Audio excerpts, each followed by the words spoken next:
तो चीन से बड़ी खबर आ रही है, चीन से जुड़ी बड़ी खबर आ रही है। रूस से यह खबर आ रही है, भारतीय रक्षा मंत्री और चीन के रक्षा मंत्री की बातचीत हुई है और इस बीच तनाव को लेकर अमेरिकी राष्ट्रपति डोनाल्ड ट्रंप ने बड़ा बयान दिया है कि हालत खराब दिख रहे हैं सीमा पर। मध्यस्थता की पेशकश की है, भारत और चीन के बीच मध्यस्थता की पेशकश की है।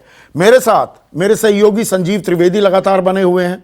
लद्दाख में मौजूद हैं आसिफ सुहाफ, जनरल गुरमीत सिंह, जनरल सिवाच और प्रेम शुक्ला और सुरेंद्र राजपूत जुड़े हुए हैं।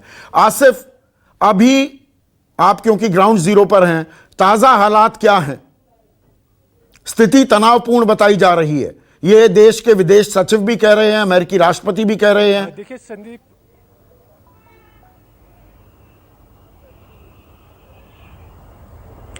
जी बिल्कुल संदीप, यहाँ जो आप बातचीत की ये अभी तक सारे अपडेट्स दे रहे थे, ये बातचीत लद्दाख से काफ़ी दूर हो रही है।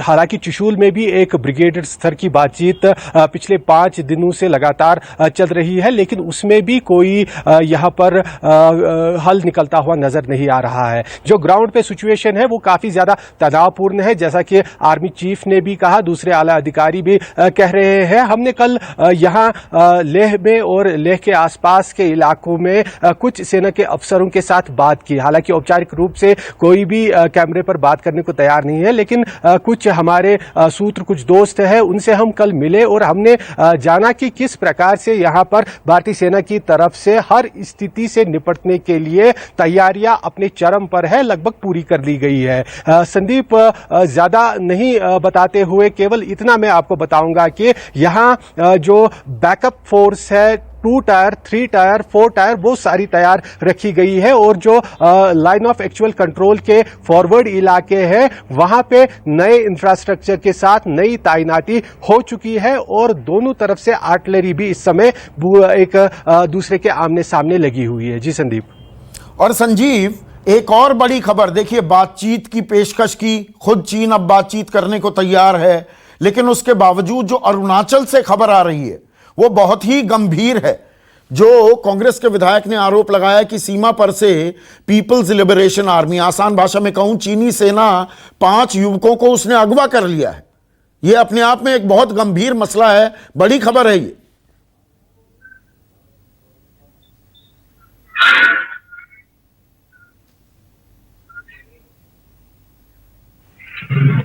संजीव, आपको आवाज जा रही है? सुन पा रहा हूं आपको संदीप जी। मैंने आपसे पूछा, 5 युवकों का अगवा कर लेना चीनी सेना द्वारा, जो कांग्रेस के विधायक अरुणाचल में दावा कर रहे हैं, यह बहुत ही गंभीर मसला है।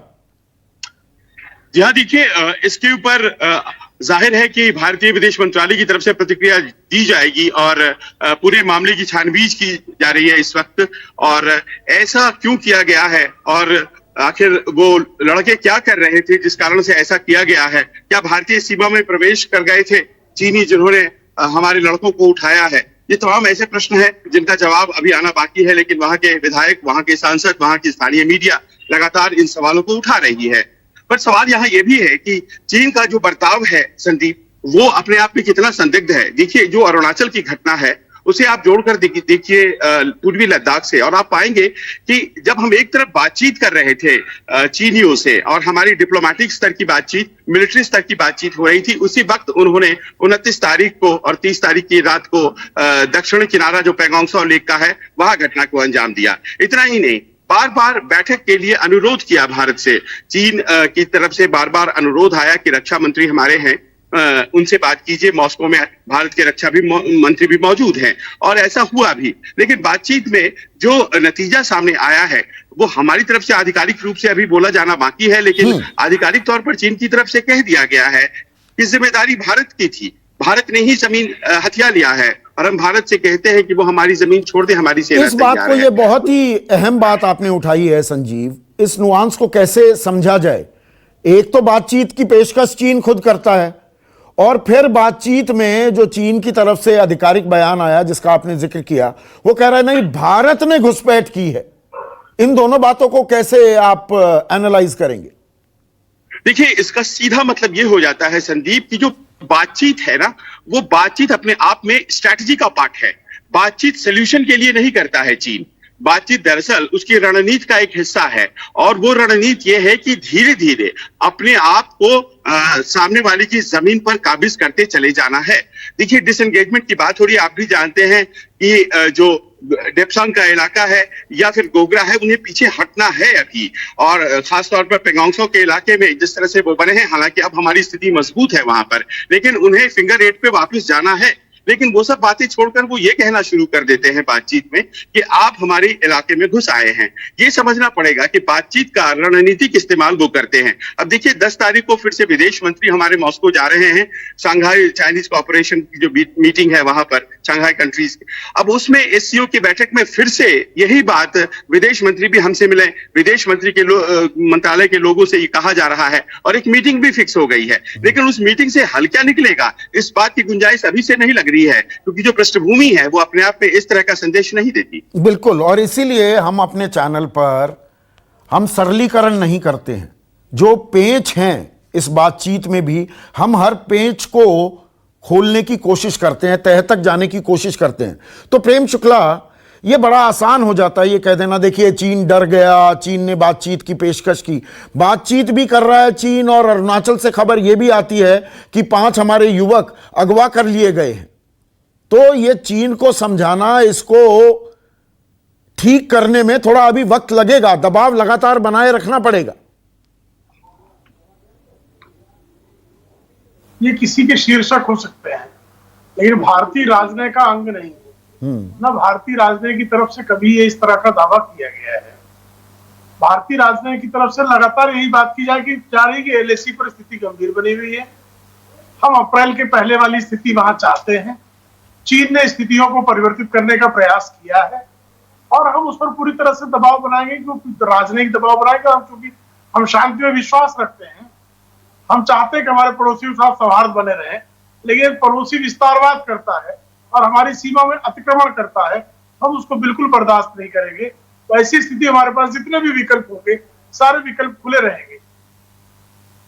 हम सारे विकल्पों का इस्तेमाल करने वाले हैं, और ये लंबी लड़ाई भी है। लेकिन सुरेंद्र राजपूत, इस लंबी लड़ाई में राजनीतिक आम सहमति क्यों नहीं बनती है? ये आपके और बीजेपी के बीच, कांग्रेस बीजेपी के बीच ये आरोप प्रत्यारोप क्यों चलते हैं? क्या ये वक्त है आरोप प्रत्यारोप का, या चीन को सबक सिखाने का? ये वक्त जो है चीन को सबक सिखाने का है संदीप भाई। और आज जिस तरीके से प्रेम शुक्ला जी ने संयम पूर्ण बात की है, तो निश्चित तौर पर ये आम सहमति बन जाएगी, कोई दिक्कत वाली बात नहीं है। लेकिन उससे पहले आम सहमति प्रधानमंत्री, रक्षा मंत्री और विदेश मंत्री में तो बननी चाहिए ना। सरकार के तीनों अंगों में आपस में बननी चाहिए। आज भी प्रधानमंत्री जी उसी स्टैंड पर कायम है कि ना कोई आया ना कोई गया, और रक्षा मंत्री जी ने बहुत स्पष्ट रूप से चीनी रक्षा मंत्री को 2 टूक बता दिया कि हमारे यहां से भागो। और विदेश मंत्री हमारे कह रहे हैं कि इतना जमावड़ा क्यों कर रहे हैं, ये समझ से परे, ये सारी चीजें गलत है। तो अब ये सरकार के तीनों अंग अगर एक मत हो जाएंगे, तो निश्चित तौर पर भारत देश की 135 करोड़ जनता, इंक्लूडिंग कांग्रेस और संदीप चौधरी और सारे चैनल एक मत हो जाएंगे। लेकिन हो क्या रहा है कि प्रेम शुक्ला जी जैसे सभ्य प्रवक्ता तो आते नहीं है। बाकी जो प्रवक्ता हैं वो कहते हैं कि साहब हम एलएसी क्रॉस कर गए। अगर एलएसी क्रॉस कर गए तो भारत का पक्ष अंतरराष्ट्रीय जगत में, या चीन जो बात कह रहा है उसको हम भारतीय जनता पार्टी के प्रवक्ता जब कहते हैं तो हास्यास्पद स्थिति भी होती है, और हमारे लिए डिप्लोमेटिकली बड़ी खराब स्थिति भी होती है। तो हमारा प्रेम शुक्ला रिस्पॉन्ड कीजिए, फिर मैं एक्सपर्ट ओपिनियन लूंगा। हमारा एक ही निवेदन है सरकार से कि ये जो भारतीय जनता पार्टी के जो कथित प्रवक्ता हैं, ये इस तरीके की भाषा का उपयोग न करें, और सरकार एक मत हो, कांग्रेस सरकार के हर कदम पर साथ। ठीक है प्रेम शुक्ला। देखिए विपक्ष को नुक्ताचीनी करने का संवैधानिक अधिकार है, वो कर सकते हैं। लेकिन आदरणीय प्रधानमंत्री जी, आदरणीय रक्षा मंत्री जी, आदरणीय विदेश मंत्री जी, हमारे देश के सीडीएस, हमारे जो है जो भी रक्षा अधिकारी हैं, किसी का भी बयान जो है एक दूसरे का विरोधाभासी बयान नहीं है। हमारा सातत्य है, हमारी नीति में सातत्य है, विदेश नीति में सातत्य है, हमारी राजनीति में सातत्य है। अब किस प्रवक्ता पर ये टिप्पणी करना चाहते हैं, इनका अधिकार है। मुझे नहीं लगता कि भारतीय जनता पार्टी या कोई भी प्रवक्ता किसी आरोप प्रत्यारोप से कुछ निकलता भी नहीं है, इसीलिए हम चिल्पो नहीं करवाते हैं अपने चैनल पर। जनरल गुरमीत, सवाल ये है, देखिए डोनाल्ड ट्रंप की बात छोड़िए, उनका अपना हित है, उनकी चीन से तकरार है, अब वो मध्यस्थता करने भारत चीन के बीच भी आ गए। लेकिन हर्षवर्धन श्रृंगला जो देश के विदेश सचिव हैं, वो भी कह रहे हैं कि जो सिचुएशन है वो अनप्रेसिडेंटेड है। 62 के बाद ऐसे हालात पहली बार बने हैं। 40 साल से वहां पर गोली भी नहीं चली थी, वहां कोई हरकत नहीं हुई थी जहां पर आज विवाद हो रहा है। तो ये सिचुएशन अनप्रेसिडेंटेड विदेश सचिव भी बता रहे हैं। संदीप जी, आपने बिल्कुल ठीक बोला है। और जो फॉरेन सेक्रेटरी साहब ने 3 बात की है। पहला तो कि ये अनप्रेसिडेंटेड सिचुएशन है और अलग है, और दूसरी बात ये कही है कि चाइना के साथ में बिजनेस एज यूजुअल नहीं हो सकता है जब LAC के ऊपर में तनाव है। और जो बायलैटरल रिलेशंस है उनका आधार ही ये है कि पीस एंड ट्रैंक्विलिटी होना चाहिए बॉर्डर एरिया के ऊपर में। और एक और पॉइंट उन्होंने बहुत बेतुक तरीके से कहा है कि सोवरेनिटी और टेरिटोरियल इंटीग्रिटी के ऊपर में कोई कॉम्प्रोमाइज नहीं हो सकता है। ये अगर आप इस स्थिति को देखें तो ये कब हुई है? ये तब हुई है जब पूरा विश्व कोविड को लड़ रहा है, लेकिन फिर भी चाइना ने जो उसकी अग्रेशन है, उनका प्रोवोकेटिवनेस है, जिस प्रकार से उन्होंने 15 जून को धोखा दिया है और जिस प्रकार उन्होंने 29 अगस्त को कोशिश किया है गलत नापाक हरकत इंटेंशन के साथ में, तो ये स्थिति अवश्य ही अलग है, उसमें कोई शक नहीं है। अगर मैं एक कदम आगे जाऊं तो चीन तो कर रहा है जो कर रहा है, लेकिन वो अपना प्रॉक्सी पाकिस्तान और नेपाल को भी इसमें इन्वॉल्व करने की कोशिश कर रहा है। ये सब अगर आप बारीकी से देखें तो ये अलग है। और दूसरी ये एक और बात है कि चीन ना सिर्फ इंडिया के साथ में कर रहा है, लेकिन US, ताइवान, साउथ चाइना सी, ईस्ट चाइना सी, वहां पर भी इसी प्रकार से अग्रेसिव और प्रोवोकेटिव हर एक फ्रंट के ऊपर में कर रहा है। अगर आप इन सबका एक समाप्त करें, एक लबोलबाब देखें, तो ये बिल्कुल क्लियर है कि ये अनप्रेसिडेंटेड सिचुएशन है। बिल्कुल। और हमें 2 फ्रंट वॉर के लिए भी तैयार रहना है, जो CDS जनरल बिपिन रावत ने भी ये बात कही है। लेकिन मैं बिल्कुल जमीनी हकीकत की बात करूं, और आप उससे सबसे बेहतर तरीके से वाकिफ हैं जनरल सिवाच। ये दरअसल लड़ाई जो हो रही है ना, जो ये तकरार है, ये ऊंचाई पकड़ने की भी तकरार है। हाइट्स किसके पास हैं? ब्लैक टॉप में, रेजिंगला में जो ये लड़ाई हो रही है, जो हमने उन्हें खदेड़ा है, ये हाइट पकड़ने की भी लड़ाई है। और भारत ने हाइट्स पकड़ ली हैं। गलवान में भी ये चीन ने कोशिश करने की कोशिश की, आज हमने कर दिया है। बिल्कुल ठीक संदीप, इसमें कोई डाउट नहीं कि पहाड़ों में लड़ाई है पहाड़ की चोटियों को पकड़ने की। और जो 29 और 30 अगस्त को भारत ने किया, उससे बिल्कुल पासा बदल गया है। साउथ ऑफ पैंगोंग के अंदर जिस प्रकार से हमने चीन को प्रीएम्प्ट करके अपने मैन्यूवर से ब्लैक टॉप और हेलमेट टॉप को एक प्रकार से अपने जब्त में ले लिया है, उससे सारा जो है सिचुएशन चेंज हो गई है। ठाकुर से लेके ब्लैक टॉप, हेलमेट टॉप, आपका मगर हिल, उसके बाद गुरुंग हिल, रजांगला, रिकेनला और स्पांगुर गैप तक सारी की सारी जो पहाड़ियां हैं वो आपके कब्जे में आ गई। अब उससे क्या फर्क पड़ा है? 3-4 चीजें हुई। एक तो जो आपका चिशूर और मोल्दो का प्लेन एरिया है वो आपके अंडर कंट्रोल है। जो चीन का कम्युनिकेशन और लॉजिस्टिक सिस्टम है वो आप फायर एंड ऑब्जर्वेशन से इंटीग्रेट कर सकते हो। जो चिशूर से की तरफ इनकी एक रोड आ रही है, जो बहुत बड़ी रोड है, उसको आप इंटरडिक्ट कर सकते हो फायर एंड ऑब्जर्वेशन से। और दूसरा सबसे इंपॉर्टेंट चीज है, जो आपका जो पैंगोंग में जो नेवी कार्रवाई कर रही थी चीन की, उसको भी आप एक प्रकार से दखल अंदाजी कर सकते हैं। तो ओवरऑल क्या हुआ है कि इस पहाड़ियां पकड़ने से, जो कि साउथ ऑफ पैंगोंग, अभी आपने जो चीन का अगर आप देखो 62 के अंदर, तो ये स्पांगुर गैप से ही लड़ाई स्टार्ट हुई थी, यहीं से चीन आए थे, तो उसको आपने एकदम बंद कर दिया है और उल्टा पासा बदल दिया है कि जो चीन की पोस्टें हैं साउथ ऑफ पैंगोंग, वो हमारे अभी अंडर डोमिनेशन है और चीन इसमें बुखला गया है। तो मैं ये कहूंगा कि यूं तो फिंगर 4 से 8 का महत्व था, इसलिए था क्योंकि वो आज के 10-15 साल से वो चर्चा में आया हुआ था, मगर उसका इतनी अहमियत नहीं है जितना साउथ ऑफ पेंगोंग है। बिल्कुल बिल्कुल बिल्कुल, आपने सही कहा। एक चीफ ऑफ स्टाफ आसान भाषा में ये समझाते हुए, एक मिनट सर, आसिफ सुहाग, आप फील्ड पर हैं, जो बात जनरल सिवाच कह रहे हैं, थोड़ा वहां का पूरा जो टोपोग्राफी है, वो जो इलाका है और अहमियत जो बता रहे थे अभी जनरल सिवाच, थोड़ा आप एक रिपोर्टर की पर्सपेक्टिव से बताइए।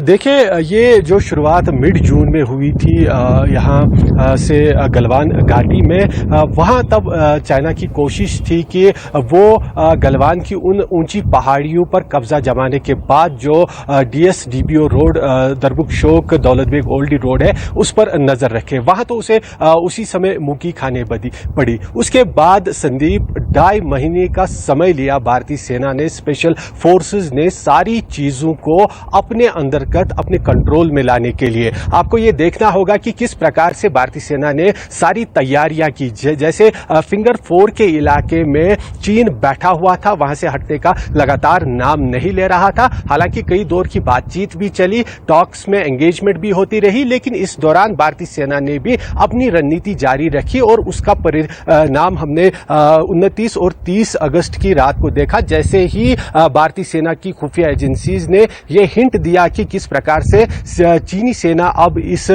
पहाड़ी इलाके पर अपना कब्जा जमाना चाहते हैं, तो ठीक है उसी समय एक्शन में आकर भारतीय सेना ने ये जो करीब 70 किलोमीटर का इलाका है, देखिए संदीप, ये जो पैंगोंग लेक का पूरा लेक है, ये 134 किलोमीटर पर ये विशाल लेक है। हालांकि इसका अधिकतर हिस्सा जो है वो दूसरी तरफ है, लेकिन यहाँ 70 किलोमीटर का ये इलाका है दक्षिणी पैंगोंग में, जिसकी शुरुआत थाकुम से होती है और ये फिर आगे हेलमिट टॉक, ब्लैक टॉप और इन सभी इलाकों को जोड़ते हुए रिंचिन ला और रिंगजिंग ला तक जाता है। इस सारे इलाके पर अब क्योंकि भारतीय सेना वहां जो ऊंची, यहां पर भी अगर मेरे पीछे आप देखें जो लद्दाख की टोपोग्राफी है, ये इसी तरह की हर जगह पर है, ऊंची पहाड़ियां हैं और बीच में छोटे छोटे गैप्स है, और इन ही गैप्स में कई बार जो है जो फॉरवर्ड इलाकों में भी सेनाएं अपने बेस बनाते हैं और ऊंची टॉप से उन बेसिस को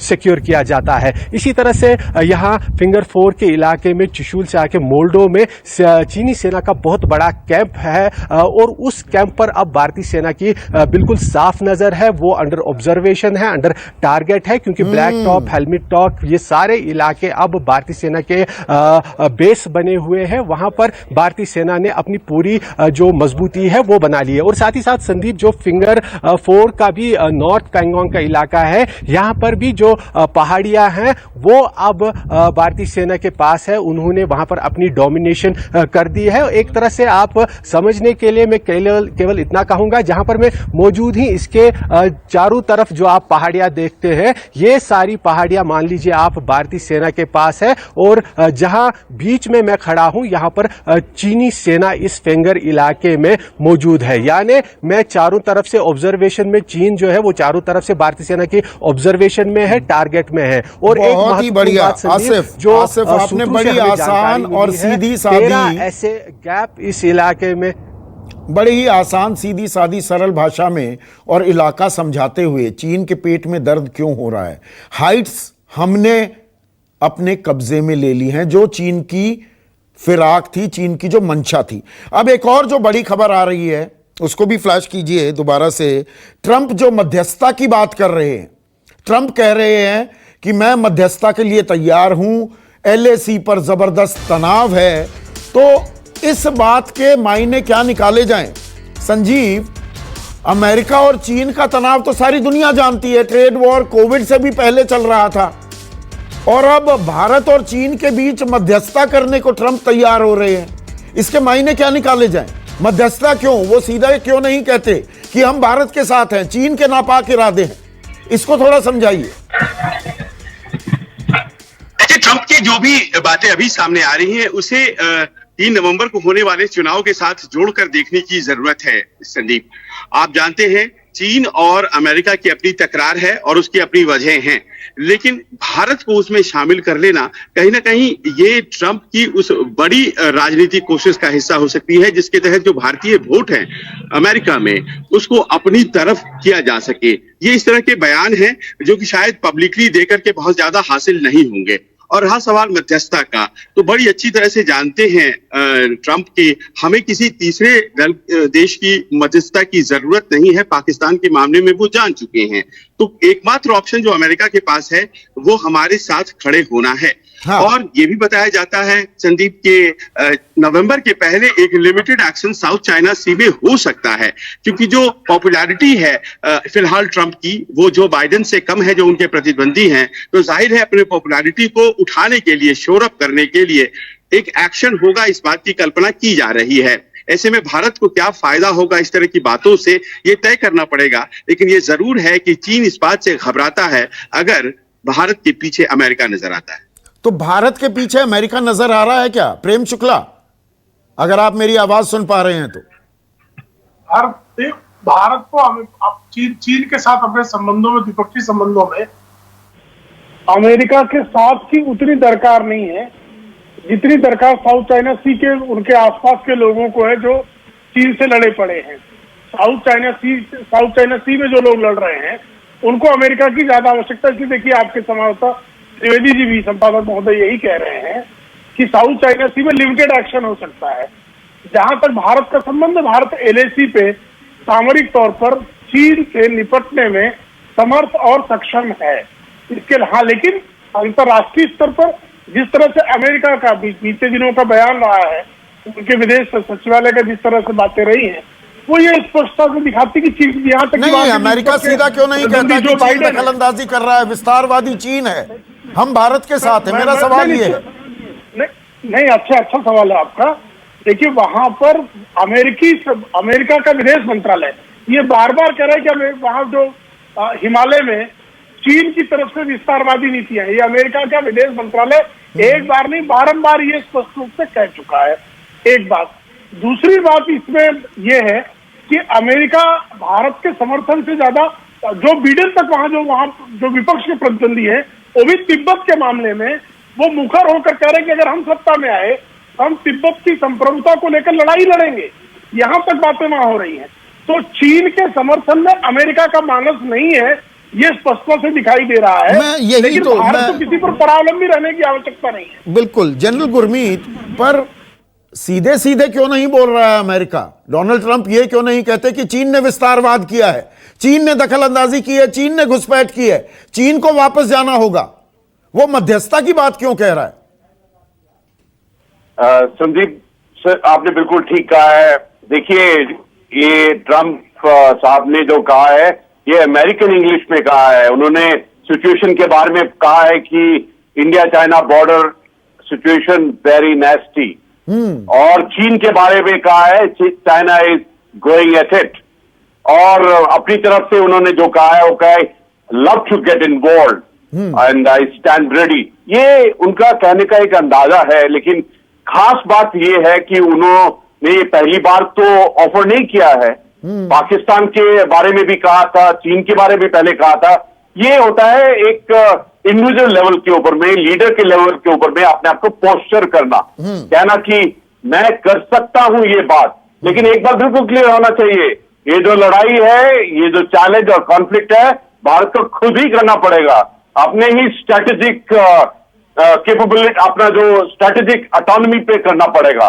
और जनरल अश्विनी साहब ने बिल्कुल ठीक कहा, ये जो है बायलैटरल है, लेकिन ऑफर किया है, ये उनकी एक ढंग से कहूं तो ये उनकी सोच है, उनकी महानता है, ऐसे सोचते हैं क्योंकि उनको ऐसा लगता है। नहीं, देखिए, लड़ाई हमारी है, इसमें कोई डाउट नहीं जनरल गुरमीत। संजीव त्रिवेदी, लड़ाई हमारी है, हम लड़ेंगे, हम जवाब देंगे, और हमें अपनी फौज पर पूरा भरोसा है, गर्व भी है अपनी फौज पर।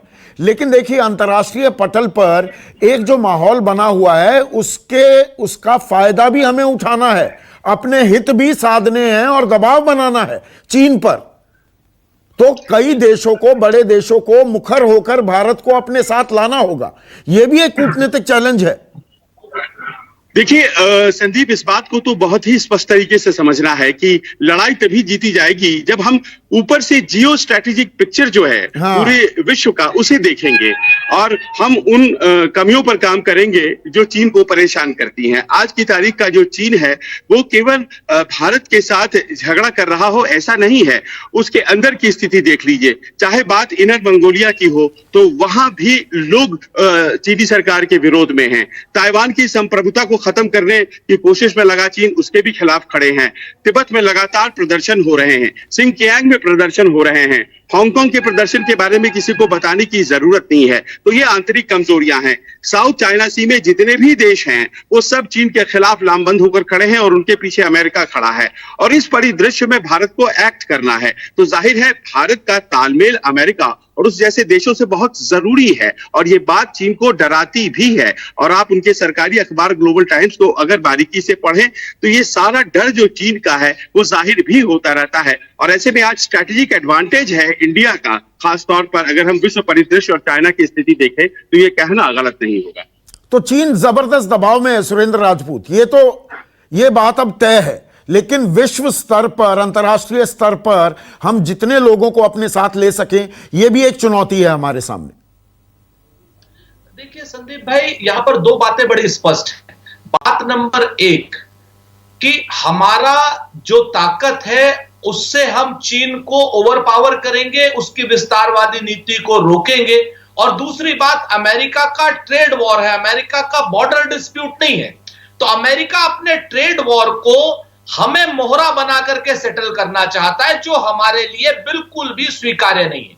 हमारा बड़ा स्पष्ट मानना है कि हम अमेरिका के मोहरे नहीं बनेंगे, अमेरिका हमारा साथी बने, अमेरिका हमारा मोहरा बने। साउथ चाइना सी में ट्रेड बैलेंस करना चाहे वो अपनी जगह पर है, लेकिन बॉर्डर डिस्प्यूट हमें अपनी ताकत से तय करना पड़ेगा और हमारे बॉर्डर डिस्प्यूट का फायदा अमेरिका को नहीं मिलेगा, हमको मिलना चाहिए, हम जीतेंगे। अमेरिका ये चाहता है कि हम बॉर्डर डिस्प्यूट पर प्रेशर क्रिएट करके अमेरिका ट्रेड बैलेंस अपना कर ले, वो अमेरिका की नीति मुझे लगती है।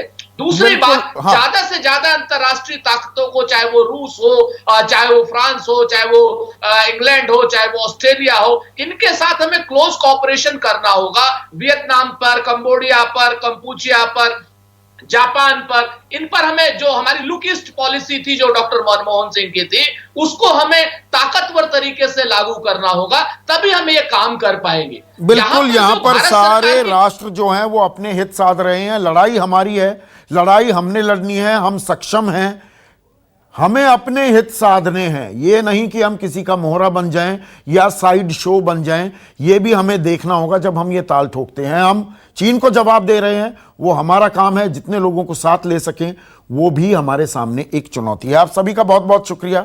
अभी के लिए बस इतना ही। नमस्कार, मैं हूं मानक गुप्ता। अगर आपको हमारा ये वीडियो पसंद आया हो तो इसे लाइक और शेयर जरूर करें और हां, हमें सब्सक्राइब और फॉलो करना ना भूलें ताकि आप देश और दुनिया की कोई खबर मिस ना करें। तो जुड़े रहिए हमारे साथ और देखते रहिए न्यूज़ 24।